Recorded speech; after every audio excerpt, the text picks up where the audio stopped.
Women like me aren't supposed to run for office. I wasn't born to a wealthy or powerful family. Mother from Puerto Rico, dad from the South Bronx. I was born in a place where your zip code determines your destiny. My name is Alexandria Ocasio-Cortez. I'm an educator, an organizer, a working-class New Yorker. I've worked with expectant mothers, I've waited tables and led classrooms. And going into politics wasn't in the plan. If you don't know who Alexandria Ocasio-Cortez is, she is a Puerto Rican American who is the youngest person to win a congressional primary election in our nation.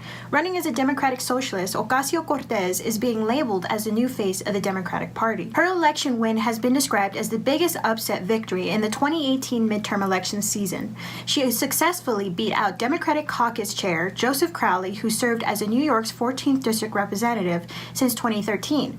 Crowley reportedly raised $3 million for his campaign, surpassing Ocasio-Cortez's campaign, who only raised $600,000.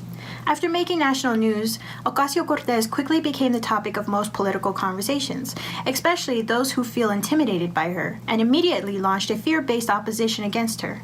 Here are some of the examples. Last night, a 28-year-old socialist from New York defeated longtime Democratic incumbent in a congressional primary race. Her policy positions are actually downright scary. Ocasio-Cortez is a member of the Democrat Socialists of America. This is the same group that organized the protest against our Homeland Security Secretary at the restaurant.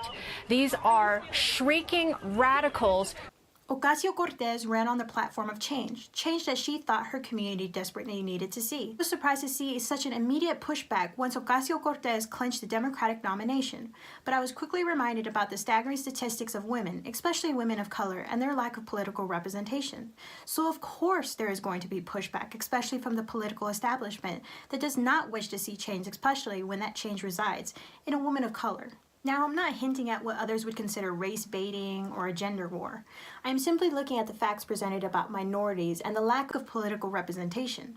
In fact, according to the Center of American Women in Politics, out of the 535 members of Congress, only 107 of them are women, and 38 out of that 107 are women of color. That comes out to be 7.1% of minority women who are in Congress today. It still bothers me that more women, especially women of color, are in more elected offices. Being a woman of color and holding a seat on the city council, I feel compelled to inspire others to run for political office because I know our unique backgrounds, culture, and values can benefit us as a whole.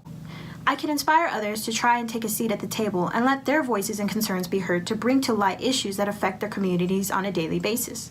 But the dialogue cannot happen if women don't step up to the plate and are ready to challenge the political establishment. This topic leaves us with a few pressing questions, which I want to hear your take on.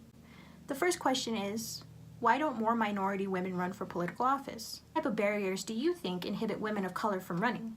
Please put your comments in the description box below. As always, I'm ElenaVe. Thank you for watching. Bye.